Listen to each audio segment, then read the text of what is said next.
Últimamente ha habido muchas noticias sobre el conflicto entre la India y Pakistán. Es uno de los puntos calientes más antiguos del mundo, con casi 80 años de existencia. Sin embargo, en las últimas décadas, muchos expertos la consideraban un volcán extinto o dormido, como en su momento el Vesubio.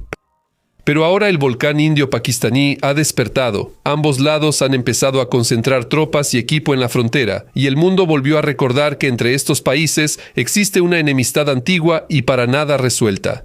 Y también recordaron que India y Pakistán son potencias nucleares, lo que le da al conflicto un peligro serio.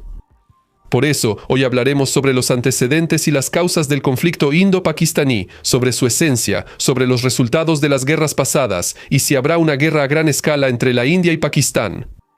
Tal vez mientras hago este video ya haya comenzado. ¿Será esta guerra nuclear? Y también analizaremos cómo todos estos acontecimientos afectarán la guerra en Ucrania. Mi nombre es Semyon, canal Megashot TV, comenzamos.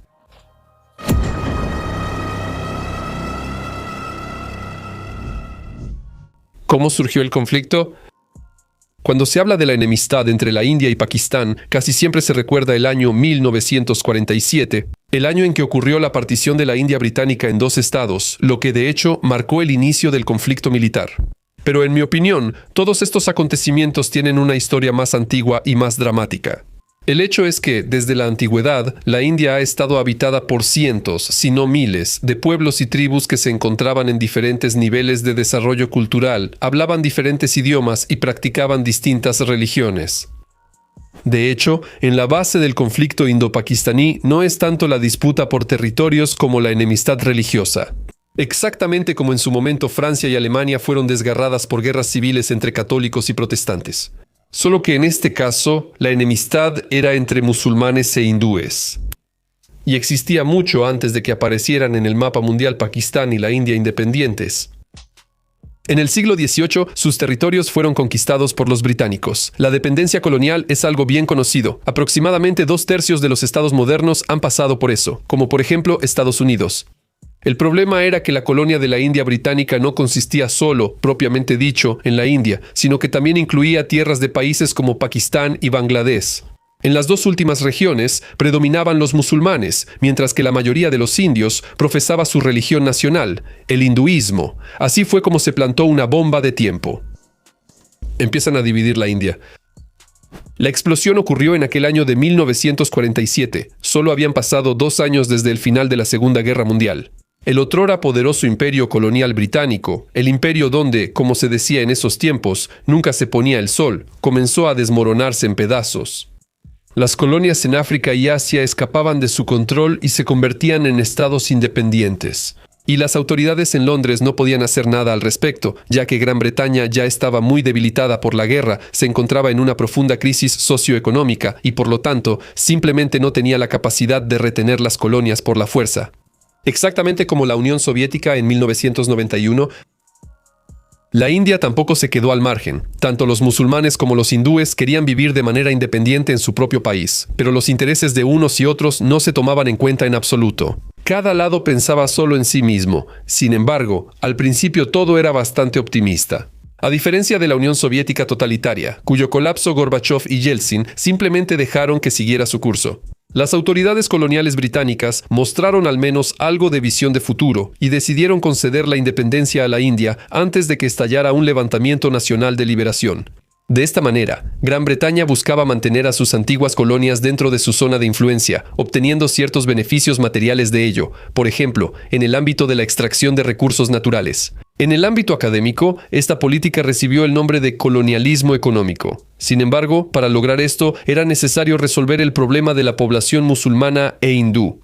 Entonces, el jefe de la administración colonial, el virrey de la India, Louis Mountbatten, quien, por cierto, era tío biológico de la futura reina Isabel II, propuso su propia solución para salir de la situación. Según su plan, en el lugar de la India británica se crearían 2 estados separados, el estado hindú llamado Unión India y el estado musulmán llamado Pakistán. Este proyecto fue aprobado por el rey Jorge VI y el Parlamento como la Ley de Independencia de la India. Pero el principal problema era trazar la frontera entre Pakistán e India, y fue en esta etapa donde se cometió un error muy grave. Para determinar la frontera, desde Londres fue enviada una comisión gubernamental especial encabezada por Cyril Radcliffe, quien nunca antes había estado en la India y entendía poco de la situación local, de hecho, igual que sus colegas. Por eso, al determinar la frontera se cometieron de inmediato varias irregularidades. Debido al simple desconocimiento de la situación real en el terreno, en algunas regiones, pueblos habitados por hindúes quedaron dentro de Pakistán y muchas localidades musulmanas pasaron a formar parte de la India. Por ejemplo, el distrito de Gurdaspur en Punjab pasó a la India, aunque más de la mitad de su población era musulmana. Y en el distrito de Khulna en Bengala, alrededor del 52% de la población practicaba el hinduismo, pero pasó a Pakistán. Pero todas estas violaciones palidecen en comparación con Cachemira. El detonador llamado Cachemira.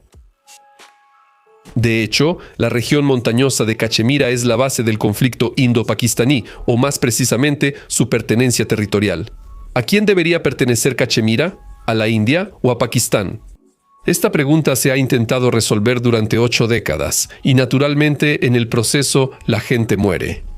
La mayoría de las veces es la población civil inocente la que muere. Si hablamos de geografía, Cachemira se encuentra justo en la frontera entre Pakistán e India. Además, también limita con China.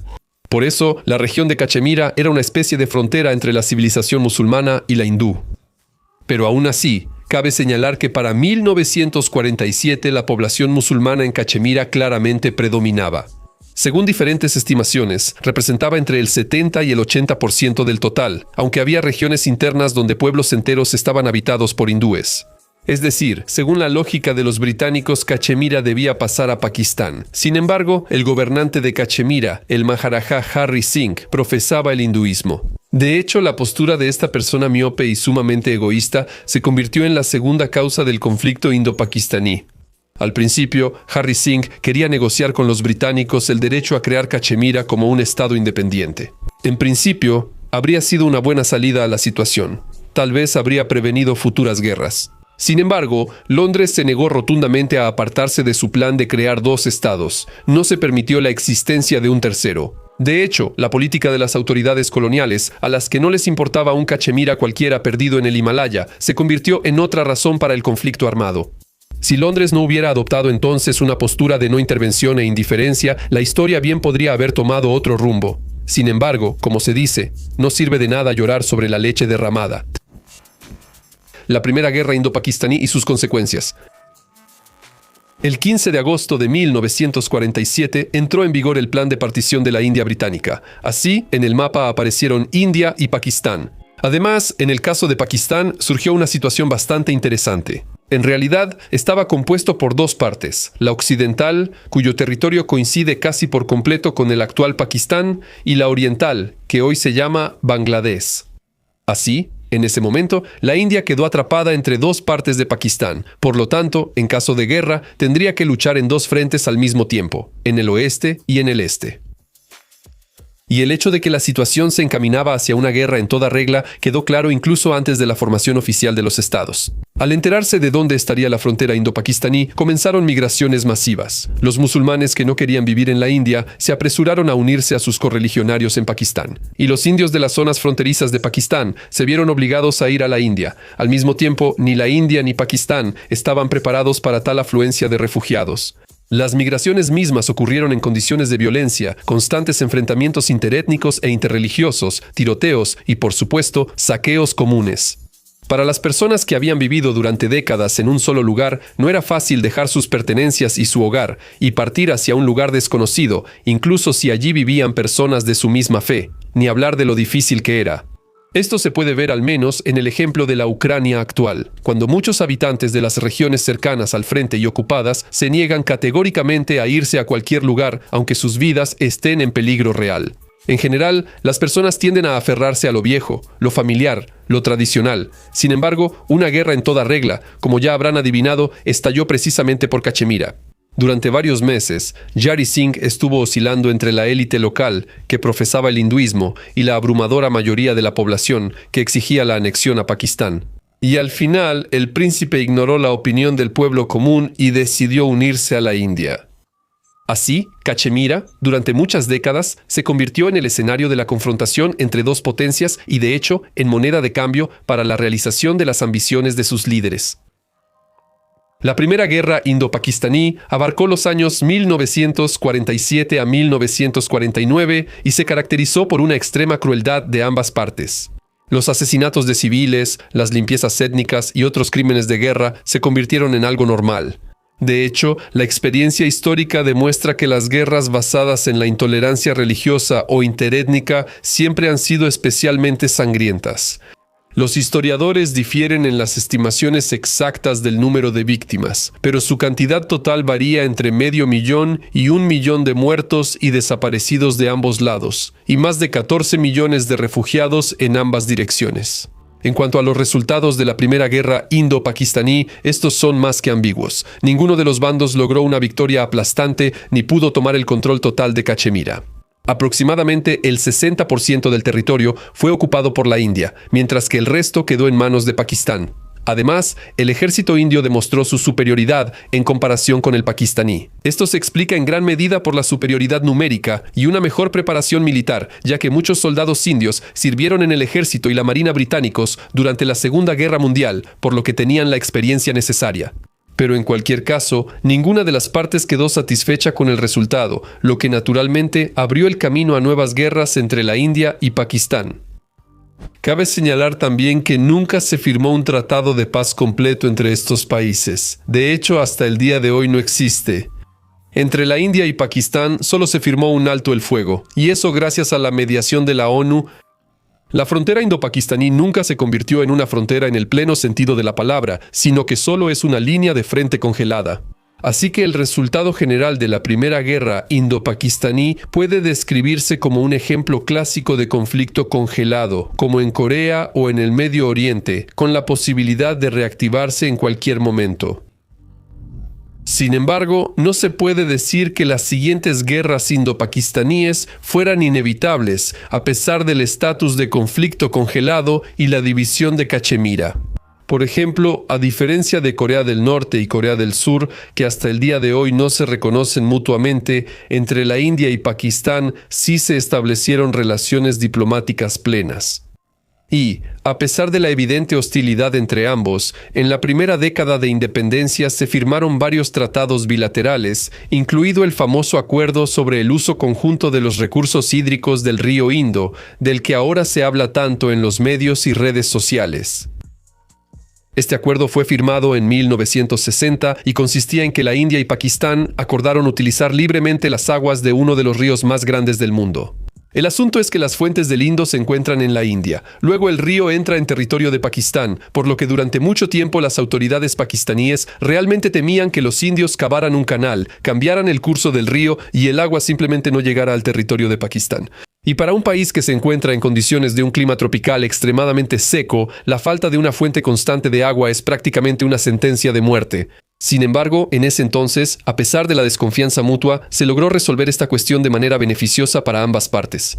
Y lo que es especialmente significativo, a pesar de las guerras posteriores, el Tratado sobre las Aguas del Indo fue estrictamente respetado tanto por la India como por Pakistán. Se ha respetado hasta nuestros días. En cuanto a las guerras, la Segunda Guerra Indo-Pakistaní ocurrió en 1965. Su inicio estuvo directamente relacionado con las ilusiones revanchistas que impregnaban a toda la élite gobernante de Pakistán en ese entonces. Pero, al mismo tiempo, no actuaron directamente, sino de manera híbrida, intentando provocar una rebelión en la parte de Cachemira que anteriormente había sido ocupada por la India. Para esto, se enviaron a la región militantes islamistas especialmente entrenados. Sin embargo, los atentados y sabotajes no tuvieron éxito. Y después de que la India trasladó reservas adicionales a Cachemira, la guerra adquirió un carácter fronterizo. Después de 2 meses de tiroteos sin sentido, pequeños enfrentamientos y combates locales, se firmó un alto el fuego con la mediación de la ONU y una vez más, el conflicto terminó en empate. Pero en la Tercera Guerra Indo-Pakistaní, la victoria perteneció indiscutiblemente a la India. El caso es que en 1971 la provincia de Pakistán Oriental decidió separarse de Pakistán y crear su propio estado independiente, Bangladesh. Las autoridades indias, actuando bajo el principio de que el enemigo de mi enemigo es mi amigo, aprovecharon inmediatamente la situación y brindaron ayuda militar a los rebeldes. no solo con armas, sino también con tropas. Como resultado, Bangladesh logró defender su independencia. Pakistán perdió una parte significativa de su territorio e India aseguró sus fronteras orientales.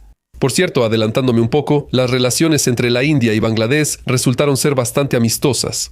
Y eso a pesar de que la abrumadora mayoría de la población de Bangladesh es musulmana. Así que, a menudo, la verdadera causa de tales guerras no radica en la fe como tal, sino en las ambiciones de ciertas personas que buscan utilizar el factor religioso para sus propios intereses y fines. La India y Pakistán no son un caso aislado de esto. Y la última, la Cuarta Guerra, ocurrió en 1999. También se le llama la Guerra de Kargil, por el nombre de la región donde ocurrieron los principales acontecimientos. En ese entonces, las fuerzas pakistaníes y los militantes se infiltraron en el territorio de la India, ocupando posiciones estratégicas en la zona fronteriza. Sin embargo, en menos de 3 meses, las fuerzas indias recuperaron todos los territorios ocupados. Al mismo tiempo, en realidad, ninguna de las partes declaró formalmente la guerra. Y Pakistán negó por completo su participación en el conflicto, echando toda la culpa a los militantes islamistas, de quienes de todos modos no se puede sacar nada. Esto una vez más confirma la universalidad de la fórmula. Los nuestros no están allí. El factor nuclear. Un factor fundamental en la confrontación entre la India y Pakistán es que estos estados son potencias nucleares. Por cierto, mucha gente olvida este hecho. Al crear sus armas nucleares, ninguna de las partes buscaba la dominación mundial, como por ejemplo la URSS o Estados Unidos. Y tanto para la India como para Pakistán, las armas nucleares son un factor clave para disuadir al enemigo, un elemento de autodefensa y una garantía de su supervivencia.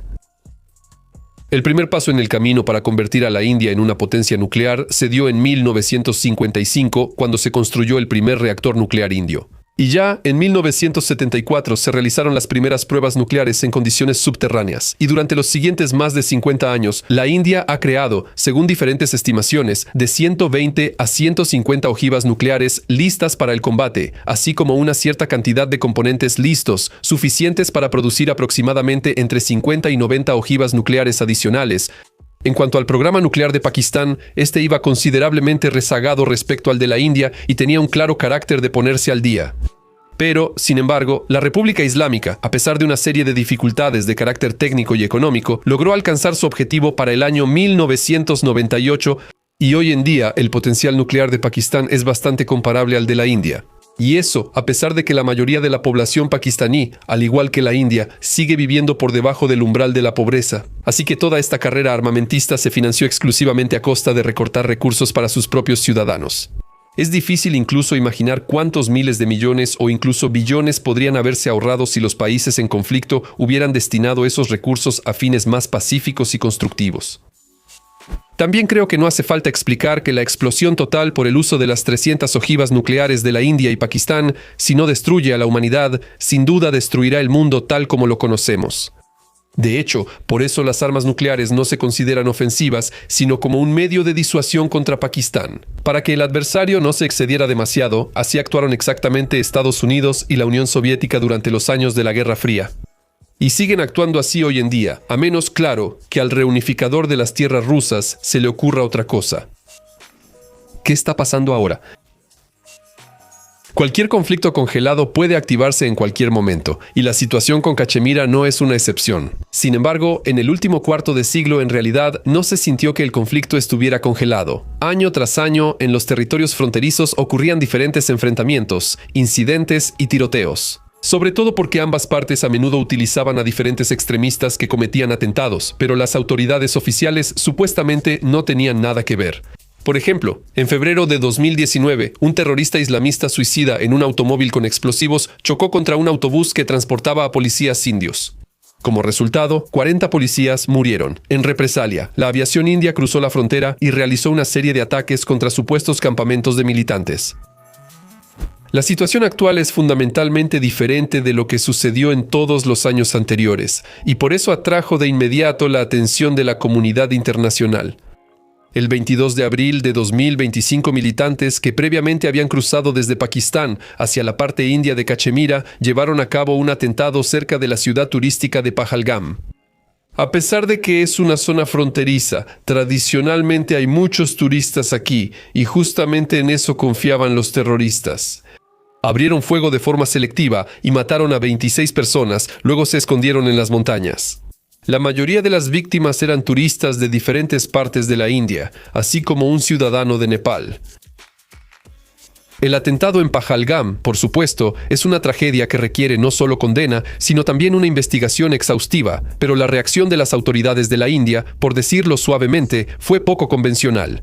A pesar de que una organización islamista llamada Frente de Resistencia, que aboga por la separación de Cachemira de la India y la creación de su propio Estado independiente, se atribuyó la responsabilidad del atentado. India, a nivel oficial, acusó a los servicios de inteligencia de Pakistán de estar involucrados en este hecho. Sin embargo, hasta ahora no se han presentado pruebas contundentes al respecto. Además, ningún militante fue capturado ni abatido. Por su parte, las autoridades de Pakistán niegan su implicación en el atentado y lo condenan oficialmente. La escalada posterior comenzó a aumentar a un ritmo vertiginoso. Ya al día siguiente, el 23 de abril, la India tomó una serie de medidas sin precedentes. Redujo el nivel de relaciones diplomáticas con Pakistán, anunció el cierre del único paso fronterizo terrestre entre ambos países cerca de la aldea de Wagah, suspendió el mencionado Tratado de Aguas del Indo y expulsó a la mayoría de los diplomáticos pakistaníes. También se suspendieron los vuelos entre ambos países y cualquier relación comercial. Todas estas medidas en conjunto realmente parecen una preparación para el inicio de una guerra. Pakistán, naturalmente, tomó medidas recíprocas, al mismo tiempo que acusaba a la India de provocación, diciendo que así obtienen un pretexto oficial para atacar la parte pakistaní de Cachemira. Y, por supuesto, les preocupa la posible interrupción del suministro de agua del río Indo, lo que inevitablemente provocaría sequía y hambre. Y por supuesto, como ya habrán adivinado, comenzaron los tiroteos mutuos a lo largo de la frontera. Eso sí, por ahora solo con armas ligeras, pero como dicen, lo difícil es el comienzo. Todo el mundo está ahora a la expectativa de una nueva guerra entre la India y Pakistán, temiendo al mismo tiempo que pueda escalar a una guerra nuclear. Entonces, ¿habrá guerra o no? Si tomamos en cuenta que tanto la India como Pakistán han puesto a sus tropas en máxima alerta y las están concentrando intensamente en la frontera, entonces sí, habrá guerra y será en cuestión de semanas, si no es que en días. Especialmente si consideramos el ánimo extremadamente agresivo y decidido entre el liderazgo político y militar de la India. Aquí también hay que señalar la postura del actual primer ministro, Narendra Modi, quien siempre se ha caracterizado por una posición nacionalista marcadamente intransigente. Lo único que podría evitar que los países caigan en la guerra sería la intervención de algún mediador con una influencia y autoridad significativas en la arena mundial. Por ejemplo, Estados Unidos o China. Sería especialmente útil la intervención de China, que también comparte frontera con Cachemira, y las hostilidades en esta región, por decirlo suavemente, no corresponden a sus intereses. Tal vez Trump ayude, porque durante su presidencia no debería comenzar una guerra, y si llega a empezar, él debería terminarla en 100 días. Y además, la India y Pakistán también deberían pagar con recursos, ¿verdad? Bueno, está bien. La segunda pregunta, que no es menos importante, es si hay una guerra, ¿qué carácter tendrá? ¿Será local, fronteriza, como en guerras anteriores? ¿Se dispararán durante un par de meses hasta que se cansen y luego volverán a la mesa de negociaciones? ¿O la India tiene planes más ambiciosos, incluyendo la ocupación de todo el territorio de Cachemira? Porque en realidad, desde 1949, la frontera prácticamente no ha cambiado, así que la tentación de cambiarlo todo y apoderarse de nuevos territorios es muy grande. ¿Pero existen los recursos necesarios para llevar a cabo estos planes? La respuesta a esta pregunta la sabremos en 1 o 2 meses después de que comiencen las hostilidades activas, si es que realmente llegan a ocurrir. Y por último, la pregunta que muchos se hacen: ¿puede la guerra entre la India y Pakistán volverse nuclear? Se puede responder de la siguiente manera: si las acciones militares se limitan únicamente a la disputada Cachemira y ninguna de las partes intenta invadir profundamente el territorio del adversario, se puede afirmar con un 99% de probabilidad que el apocalipsis nuclear se pospone indefinidamente. Porque en ese caso, difícilmente se daría una situación en la que se pueda afirmar que la existencia misma de la India o Pakistán esté en peligro real. Y eso significa que no hay motivos para recurrir al argumento nuclear. Repito, siempre y cuando la guerra se mantenga localizada exclusivamente en el territorio de Cachemira. Sin embargo, no se puede descartar la posibilidad de que alguna de las partes en conflicto sea la primera en flaquear y se acerque al famoso botón rojo. Y en eso radica el peligro para toda la humanidad. Lo interesante es que la quinta guerra indo-pakistaní no ocurrirá en un futuro cercano y el conflicto que está surgiendo se resolverá de manera pacífica. Y en cuanto a Ucrania, el enfrentamiento de casi un siglo entre la India y Pakistán es un ejemplo del peligro de los conflictos congelados. La verdad, eso no lo hace más fácil. Bueno, eso es todo de mi parte. Suscríbanse al canal, apoyen el canal económicamente si quieren a través de una transferencia directa por PayPal. Denle like y suscríbanse. Adiós a todos.